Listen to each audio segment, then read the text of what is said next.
svätá omša teda nech je v našich srdciach naozaj takou ďakovnou piesňou, vyjadrením vďaky, nielen za dary zeme, ale vlastne to dôležité, čo máme, dar života, dar viery, dar samotného Boha nám.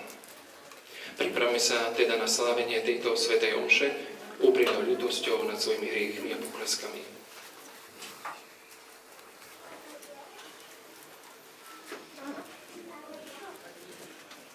Vyznávam všemohúcemu Bohu i vám, bratia a sestry, že som vás zhrešil myšlienkami, slovami, skutkami a zanedbávaním dobrého. Moja vina, moja preveľká vina. Preto prosím blahoslavenú Máriu, Pannu, všetkých anielov a svätých, i vás, bratia a sestry, modlite sa za mňa, Pánu Bohu nášmu. Nech sa zmiluje nad nami všemohúci Boh, nech nám hriechy odpustí a privede nás do života večného. Amen.